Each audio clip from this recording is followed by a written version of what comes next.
In the ruin of a family, its ancient laws are destroyed, and when the laws perish, the whole family yields to lawlessness. So if we look at it in its simplest meaning, in Indian society, that family is a basic unit. This family is not the nuclear family we have right now, but in the old days there were joint families of 50 people, 60 people. This family was a very, very important thing, and these family values were kept. When there's 3 or 4 generations living together, that was what was called a family in those times, and that's when the family values were kept. Scriptures say that this family is a basic unit of society. This family, that family, the Raghu family, the Yadu family of Sri Ram, Yadu family of Sri Krishna. Sri Ram was born in the lineage of the sun. Sri Krishna was born in the lineage of the moon. So these are traditions that were maintained for generations and generations. When this family is destroyed, then these ancient laws, these laws that have been passed down from generations to generations get destroyed as well. So this is dharma. When we mean laws, it means dharma. It doesn't mean Hindu, Muslim, but it means values. It means the pride we have in family. Everyone used to have pride that they were from this family and that. Raghukul riti sadi chali aaye, pran jaye na vachana jaye. In Sri Ram's lineage, it said that this tradition has been going on in the family for Raghus for ages, that we keep our we'll lose our life, but we'll never break our promises. That's what happened when Dashrath, he made a promise and Ram got sent to the forest. They'll lose their lives, but they'll never break that promise.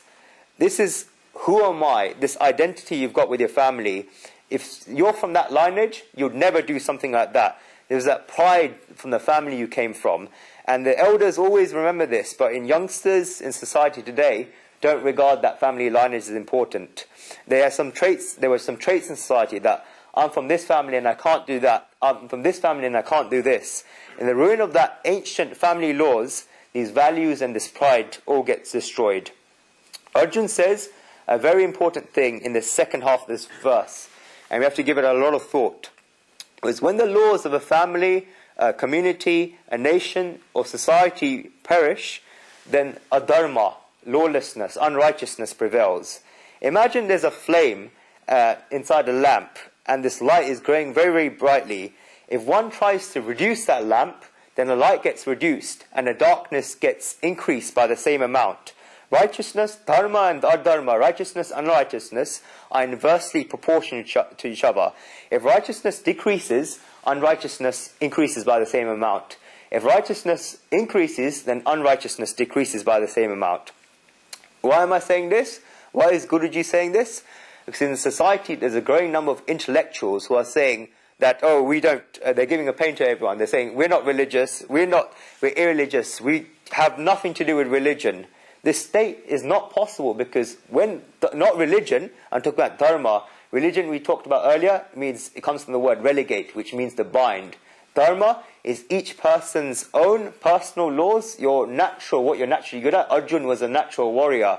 Son may be a natural Brahmin. It's not what you're born to, it's what your natural duty is, which we'll find out in the next chapter. And you've got your societal duty, your family duty. So when you have unrighteousness, this righteousness decreases by the same amount. So by dharma, I don't mean rituals, going to the temple, doing a tilak on your forehead. All these things are good, but dharma means a way of life, values. If this is lost, changed, or decreased, then unrighteousness will increase. Such a situation can't be possible. There's an Indian minister who went abroad, and a reporter asked him, what is your religion? He said, I'm coming from a secular state. I have no religion. This isn't what secularism is. Secularism doesn't mean that I have no religion. Religion is always there. It means that I do not pressurize others into practicing one religion, and I let others practice their own religion. I give them their own independence, but at the same time, I practice and preserve my own values, my own cultures. The other person can maintain his own values and own cultures, while I'll maintain my own values. And with those values, we can all search and reach the same destination, because all the religions have the same goal. Doesn't matter what religion you're from, Hinduism has never been a religion at converting people. It's taught people to practice your own religion, hence you say Sri Bhagwan, not Sri Krishna in the Gita. Practice your own religion, because you'll reach the goal. People from all religions have reached their goal. All the goals are the same, hence we give respect to all other ways of life. That's what it is. That's what secularism is. Because destination is the same. You can't say, I have no religion, or dharma. there must be this dharma, there must be this righteousness. That's why Arjuna says that when this righteousness decreases, unrighteousness prevails. And we're seeing the results of this in society. When people say these children are spoilt these days, these children have done this and that, it's because they haven't given any values to the children. When you don't give them any good values, and these values are not there, you haven't taught these people, then they just catch whatever comes in their direction. Guruji describes the mind of a child like a horse. If you don't feed a horse, if you don't nourish the horse, you treat the horse like dirt, what happens? The horse will get skinny, and as the horse is walking along, it picks up anything that's on the ground. It just picks up this and that and this and that. Therefore, if there's no strong values there, nothing at the beginning to give you that strength, something that's powerful, we said in the Gita, it's knowledge after knowing which there's nothing left to be known.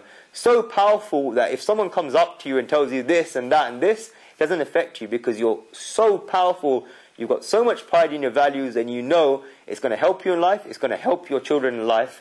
And I said last week, this is my goal, so that you have this knowledge and you can pass this knowledge to your children, this gets preserved. That's what it is. Righteousness, unrighteousness are directly, inversely proportional to each other. This is, the human mind is like a horse's mind.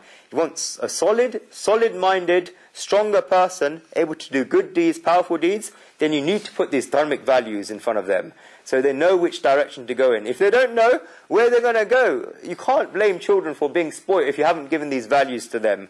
They should know what to do in each and every situation. If you don't, the mind will start running. We'll discuss the mind. Chapter 5 is going to be quite painful because you're going to realize what the mind is like. And when you know, because it's all about psychology, chapter 5, we quote a lot of examples for it. When you know what the mind is like, it's scary at first. Then we have chapter 6, which teaches you Atma Sayam Yoga, how to control the mind through meditation and Mara, powerful Omkar meditation. So that's why, give them values, and therefore dharma, righteousness will increase, otherwise unrighteousness increases. In the next verse, Arjuna describes the results that happen when unrighteousness, or dharma, increases.